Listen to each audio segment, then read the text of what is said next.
लासा लासा मासा वर्गमूल घनमूल निकालने के लिए हमें अभाज्य गुणनखंड की जरूरत पड़ती है। तो बच्चों आज हम सीखने वाले हैं अभाज्य गुणनखंड कैसे निकालते हैं।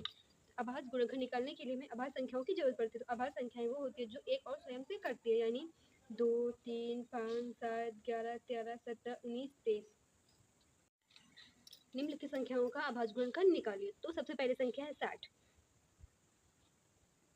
अभाज्य गुणनखंड निकालने के लिए हमें अभाज्य संख्याओं की जरूरत पड़ती है। तो अभाज्य संख्याएं होती हैं 2, 3, 5, 7, 9, 11, 13, 17, 19। तो सबसे पहले बच्चों कौन सी बात संख्या होती है? 2। तो हम सबसे पहले 2 से भाग करते हैं।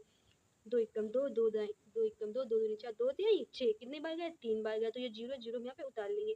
उसके बाद फिर हम 2 से काटते हैं।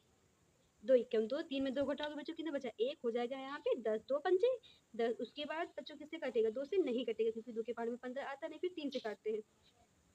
3 पंजे 15। उसके बाद बच्चों हम 5 से काटते हैं। 5 एकम 5। तो इसका बाद गुणनखंड हो जाएगा 2 गुणे 2 गुणे 3 गुणे 5। ये बच्चों हमारा आंसर हो जाएगा। उसके बाद बच्चों हमारी दूसरी संख्या है 27। तो बच्चों हमारे पास गुणनखंड क्या होते हैं? 2 3। देखो 2 के पहाड़े में 27 आता नहीं, तो हम 3 से काटते हैं। हो जाएगा 3 9 27। फिर 3 से काटते, 3 3 9। फिर 3 से काटते, 3 एकम 3। तो इसके बाद गुणनखंड हो जाएंगे बच्चों 3 गुणे 3 गुणे 3। यही बच्चों हमारा आंसर हो जाएगा। उसके बाद बच्चों हमारी तीसरी संख्या क्या थी? 72। 72। इसके लास्ट में 2 है, तो हम 2 से काटते हैं। 2 तिहाई 6, 7 में 6 घटाओगे बचेगा 1, होगा यहाँ पे 12।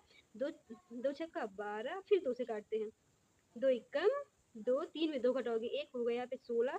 2 8 16 बच्चों। फिर 2 से काटते हैं। 2 नहीं 18। यहाँ पे बचा 9, तो 3 से काटते हैं बच्चों। 3 छक्का 9। फिर 3 से काटते हैं। 3 एकम 3। तो इसके बच्चों अभाज्य गुणनखंड हो जाएंगे 2 गुणे 2 गुणे 3 गुणे 3। बच्चे यही हमारा आंसर हो जाएगा।